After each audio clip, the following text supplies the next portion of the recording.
The phone buzzed on my desk, breaking my concentration as I reviewed budget reports for the upcoming quarter. I glanced at the screen. Ben's name flashed across it. Strange. My 13-year-old son should have been in school, not calling me in the middle of a Tuesday afternoon. "Mom?" His voice was shaky, barely above a whisper. "Grandma and Grandpa are here. They're moving all our stuff into the garage." I sat up straighter, my grip tightening on the pen in my hand. "What do you mean, sweetheart?" "They said we don't need such big rooms anymore, that we should be grateful to have a roof over our heads. They're making them into offices for their business. Mom, they're just throwing our things in the garage, like trash." My blood ran cold. Eleanor and Howard. My in-laws had always been overbearing, but this was a new level of audacity. 3 months ago they had moved in with us, claiming they were facing temporary financial struggles with their real estate firm. My husband, Daniel, always the dutiful son, had insisted we take them in. "It's just until they get back on their feet," he had said. Apparently temporary now meant permanently evicting my kids from their own rooms. "I'll be home in 20 minutes, I told Ben. "Don't argue with them, just watch and remember everything they do." I ended the call, gathered my things, and strode out of the office, my mind racing. The irony of the situation wasn't lost on me. While they were busy claiming space for their failing company, they had no idea who had recently taken control of it. When I pulled into the driveway, I spotted my 10-year-old daughter, Lily, sitting on the front steps.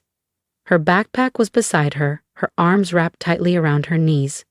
Her face lit up when she saw me, but her eyes were filled with worry. Inside, Eleanor was directing 2 movers, instructing them to carry my kids' desks into the garage. My son Ben stood near the door, his fists clenched, as he watched his belongings disappear from his own room.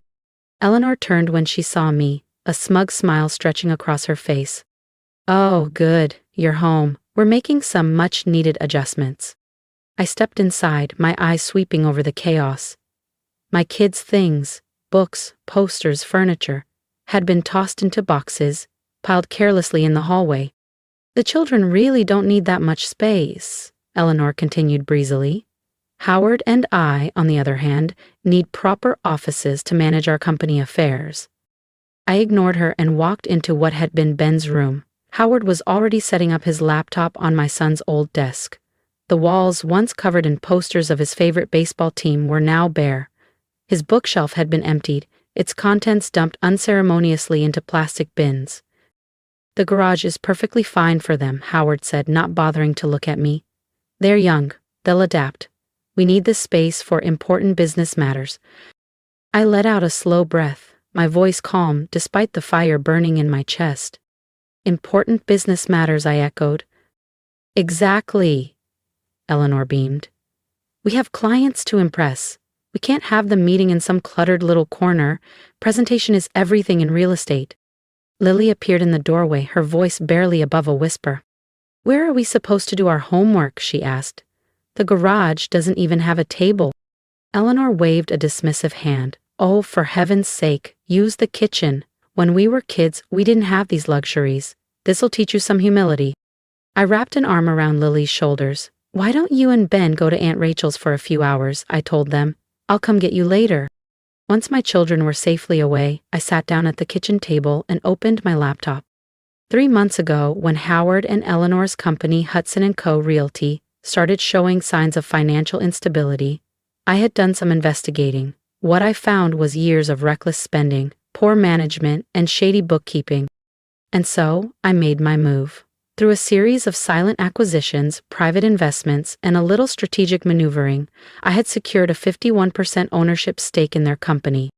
Howard and Eleanor had been so busy pretending to be successful that they never noticed their empire slipping out of their grasp. I pulled up my email and started typing a message to the board of directors. That evening, I sat across from my in-laws at the dining table, watching as they laughed and enjoyed the meal I had prepared. As they sipped their wine, Howard casually mentioned a big meeting they had the next morning, one that would determine the future of their business. I smiled. "Oh, I know." Eleanor looked at me in confusion. "What do you mean?" I set down my fork and leaned forward. "Because I'll be leading that meeting." Their faces paled. "As of today," I continued, "I own Hudson & Co. Realty. You see, while you were busy stealing rooms from my children, I was busy taking over your business. I stood, placing my napkin on the table. Now, if you'll excuse me, I need to go move my children's things back where they belong. And just like that, the tables had officially turned. I attached the photos of Ben and Lily's belongings, now carelessly tossed into the garage, to my email. If there was ever proof of poor leadership and reckless decision-making, this was it. I clicked send. The board would have everything they needed to reassess the direction of Hudson & Co. Realty. Before I could even close my laptop, Eleanor swept into the kitchen, an armload of files in her hands. The kitchen is a communal space, she announced. We'll need it for client meetings tomorrow afternoon. I shut my laptop deliberately slow, keeping my expression neutral. Tomorrow afternoon? I repeated. That won't work for me. Howard scoffed from the doorway. Your schedule? He shook his head. This isn't about you, Natalie. We need to rebuild our business. A little sacrifice from everyone is necessary. I finally let some of my anger seep into my voice. Sacrifice? You mean like forcing your grandchildren into an unfinished garage? Like throwing their belongings down the stairs as if they were trash? Is that the kind of sacrifice you mean, Howard? He puffed up his chest, his face reddening. Now see here. No, I cut him off, my voice sharp and unwavering. This is my house. My name is on the deed. You are guests here. Guests who have dramatically overstayed your welcome and have the audacity to throw my children out of their own rooms? Eleanor laughed, that same condescending, grating sound that had irritated me for years. Please, she said, we're family. Family helps each other. Right now, we need these rooms more than the children do. It's for the greater good. My phone buzzed. A new email notification popped up. The board had received my message and scheduled an emergency meeting for tomorrow morning. Perfect. I met Eleanor's gaze. You're right about one thing, I said, gathering my things. Families should help each other. Remember that tomorrow. Howard frowned. What's that supposed to mean? I simply smiled. By this time tomorrow, they'd finally understand exactly who they were dealing with. As I left to pick up Ben and Lily, I could hear them arguing in the kitchen, no doubt plotting which other parts of my house they could claim next. Let them plot. By tomorrow, they wouldn't own a single thing worth claiming. The next morning I took my time getting ready. I chose a sharp charcoal suit, the kind I reserved for major client presentations. Today was important. Today, I wasn't just Natalie Hudson, their daughter-in-law. Today, I was their boss. By the time I left, Eleanor and Howard were already settled in their newly claimed offices, completely unconcerned about where their grandchildren had spent the night. I arrived at Hudson & Co. Realty's headquarters 15 minutes early. The boardroom was already buzzing with activity when Sandra, the board secretary, greeted me with a knowing smile. Mrs. Hudson, we've been expecting you. The board members are quite interested in your findings. I nodded, adjusting my jacket. I imagine they would be. Has anyone informed Eleanor and Howard about the meeting? Sandra smirked. Oh yes, they've been called in. They should be arriving any moment now. Right on cue, the office doors burst open. Howard and Eleanor rushed inside looking flustered. What's this about an emergency board meeting? Howard demanded, then froze when he saw me sitting at the table. Eleanor's face twisted in confusion. Natalie? What are you doing here? Before I could respond, the boardroom doors opened. Please everyone, come in, Charles Montgomery, the board chairman, called. We have serious matters to discuss. Eleanor's eyes narrowed as she followed me into the room. Why is our daughter-in-law at a board meeting? Charles cleared his throat. Mrs. Hudson isn't just your daughter-in-law, he said smoothly. She is our majority shareholder. The color drained from both of their faces. Robert's mouth opened and closed like a fish gasping for air. It's impossible. We would have known. Would you? I asked, sliding copies of my ownership documentation across the polished mahogany table. Like you knew your company was failing? Like you knew your employees haven't received proper bonuses in 2 years while you continued paying for your golf club membership? Eleanor's hands trembled as she grabbed the documents, her eyes scanning the pages in disbelief. This has to be a mistake. This can't be legal. Oh, it's perfectly legal, Charles confirmed, his voice calm yet authoritative. Mrs. Hudson acquired the shares through various investment groups over the past 3 months, all above board, properly documented. I opened my laptop and connected it to the conference room's large screen. Now, I said, keeping my tone neutral, let's discuss management decisions, starting with these. Images of Ben and Lily's belongings scattered across the garage floor flashed onto the screen.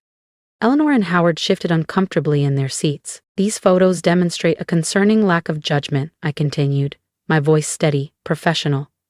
If this is how you treat your own grandchildren, the board has to wonder, how do you treat company resources? This is personal family business, Eleanor snapped. It has nothing to do with the company. Charles leaned forward, steepling his fingers. Character and judgment have everything to do with company leadership, he said. Mrs. Hudson has also brought to our attention some questionable financial decisions. I clicked to the next slide, revealing years of financial mismanagement, unnecessary expenses, and reckless spending. Howard and Eleanor visibly shrank in their chairs with every new revelation. The board has decided, Charles announced, glancing at the other members before turning back to them, effective immediately, to remove Howard and Eleanor Hudson from their positions as CEO and COO of Hudson & Co. Realty. Howard slammed his fist against the table. You can't do this. This company is our legacy. Was your legacy, I corrected smoothly, just like those bedrooms belong to my children. Funny how things change when someone with more power makes decisions without consulting you, isn't it? Eleanor turned to me, her eyes brimming with tears. Where are we supposed to go? What are we supposed to do? I tilted my head, pretending to think. The garage is perfectly fine, I said, repeating her own words from the day before. You're older, you'll adjust. I paused, gathering my papers. Although, you might want to start looking for a new place altogether. As of this morning, I've rescinded your invitation to stay in my home. Howard's face twisted in fury. James won't allow this, he bellowed. When our son hears about this, James already knows, I cut him off. I showed him the photos last night. He's the one who suggested I move up the timeline for this meeting. Their expressions turned to shock at this final betrayal. James had always been their safety net, the guarantee that they could do whatever they wanted without consequences. If you'll excuse me, I said, standing and straightening my jacket. I need to get home and help my children move their belongings back to their proper rooms.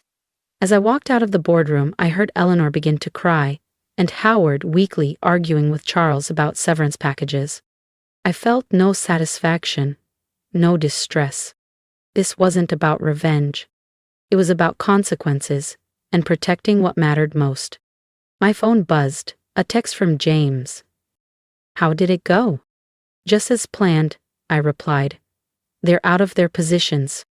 Are you still okay with having them move out, he asked. More than okay, he texted back. I should have stood up to them years ago. I'm sorry it took them hurting the kids for me to see who they really are. I pulled into the driveway where Ben and Lily were waiting with Aunt Rachel. Their faces lit up when I stepped out of the car. They can move back into their rooms, I told them, and the relief that washed over their faces was all I needed to know. Tonight, our home would finally be ours again. That's not what real family does, James finished, his voice steady but firm. Family isn't about control or guilt. It's about love, support, and making sure the people you care about feel safe. Lucas nodded, his shoulders relaxing a bit. Okay, he said quietly. I just didn't know if it made me a bad person. I reached over and ruffled his hair. Not at all, sweetheart. You're allowed to have feelings. You're allowed to be hurt. And you're allowed to move on. Emma still looked troubled, pushing the food around her plate with her fork. It's just, I don't get it. If they say they love us, why did they act like we didn't matter? James sighed. Some people think love means control, that as long as they say they're doing something for family, it doesn't matter who they hurt in the process. I squeezed Emma's hand. But love isn't about making people small so you can feel bigger. Real love lifts people up. And if someone can't understand that, then it's up to us to set boundaries. She nodded, a little more at ease. I'm glad they're gone, she admitted softly. So am I said. The next few weeks were peaceful in a way that we hadn't experienced in months. Without Eleanor and Howard dictating how we lived, our home finally felt like ours again. The house was quieter, but in the best way. No more tense conversations, no more whispered frustrations over dinner. I repainted Emma's walls a fresh yellow while she picked out a new bookshelf. Lucas got a new desk to replace the one they'd broken. The basement was reorganized back into storage, exactly how it was meant to be. Howard and Eleanor, meanwhile, had gone from anger to denial to bargaining. They still hadn't fully accepted that they had lost everything they had taken for granted. James kept me updated on their situation, but I refused to engage. When Howard sent a long-winded email about how I had ruined their lives, I deleted it without reading past the first line. When Eleanor tried calling, I blocked her number. I wasn't interested in their justifications. One afternoon, James came into the kitchen, his expression unreadable. He set his phone on the table in front of me. "They're running out of options," he said. "They're thinking of moving out of state to live with my aunt in Arizona." I took a sip of my coffee. "I hope it works out for them." "You really don't care?" I met his eyes. "I care about protecting my family. I care about the fact that our kids finally feel safe in their own home again. But about them?" I shrugged. "They made their choices. Now they have to live with them." James exhaled and nodded. "I think I finally get it now.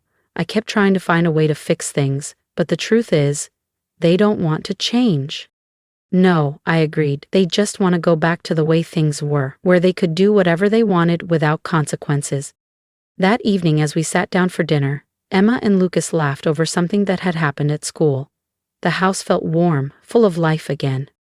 And for the first time in a long time, I felt completely at peace. The next morning, I received an email from Charles Montgomery.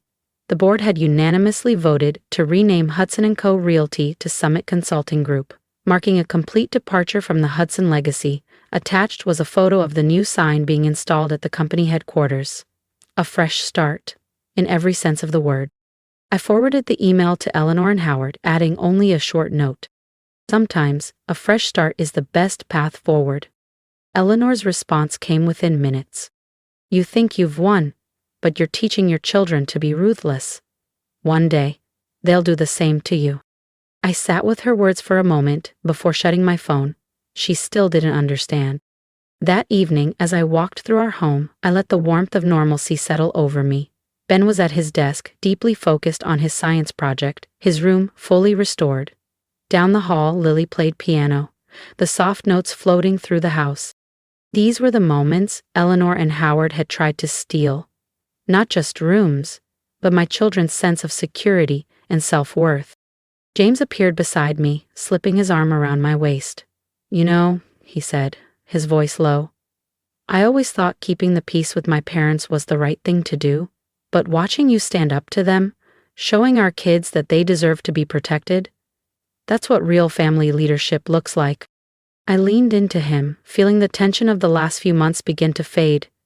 "They'll never doubt their worth again," I murmured. 3 months later, Summit Consulting Group posted its best quarter in 5 years. I had stepped back from day-to-day involvement, choosing to remain a silent majority shareholder, while new leadership brought in much-needed change. Eleanor and Howard had finally stopped trying to contact us, seemingly accepting that their actions had permanently altered our family dynamic. And as for Ben and Lily, they were thriving. The experience had taught them something invaluable, that they had the right to stand up for themselves. Just last week, Emma had confidently handled a bullying situation at school, telling a girl, "I don't have to accept being treated badly just because you think you have power over me." That evening, as I tucked Ben into bed, he looked up at me, thoughtful. "Mom," he asked, "are you ever going to tell us what happened to Grandma and Grandpa's company?"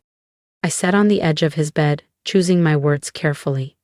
Sometimes, people think having power means they can treat others however they want, but real strength isn't about dominating people, it's about protecting what matters and standing up for what's right. He nodded, his young mind processing it all. "Like how you protected our rooms." "Exactly," I said with a smile, brushing his hair back before kissing his forehead. "And I always will." As I turned off his light, I thought about Eleanor's accusation, that I had been ruthless. She was wrong. Teaching my children that they deserve respect, that their boundaries matter, and that they don't have to accept mistreatment, even from family, wasn't ruthlessness, it was love. The company would continue to thrive under new leadership, but that was just business. The real victory was in our home, where my children slept peacefully in their own rooms, secure in the knowledge that they were valued, protected, and loved. Some would call it revenge, but I called it justice. The kind that heals and teaches, rather than destroys. And that, above all, was the most important legacy I could leave my children. I want to hear from you. After everything my family went through, I stood my ground, not just for myself, but for my children. Have you ever been in a situation where you had to stand up to someone who thought they had all the power? Maybe it was at work, within your family, or even among friends. Someone who took what was yours and expected you to just accept it. What did you do? Did you fight back? Did you walk away? If you could go back, would you have done? I had to make a choice, not just to reclaim my children's rooms, but to teach them their worth. I want to hear your thoughts. What would you have done if you were in my place? Do you think I was too harsh? Or was it time for my in-laws to learn that actions have consequences? Let me know in the comments. I'm reading every single one. And if there's one thing you take from my story, let it be this: your boundaries matter. It's easy to let people walk all over you when they use the word family as a shield. But family isn't a free pass to disrespect, control, or take from you. Being related to someone doesn't mean they get to dictate your life, your space, or your happiness. You have the right to say no. You have the right to take back what's yours. If you're facing a similar situation, if someone in your life is crossing boundaries and making you feel small, don't be afraid to stand up for yourself. You don't have to accept mistreatment just to keep the peace. True peace comes when you protect what matters, and that includes yourself and the people you love. So tell me, how have you stood up for yourself? Drop your story in the comments and let's keep this conversation going. Your voice matters.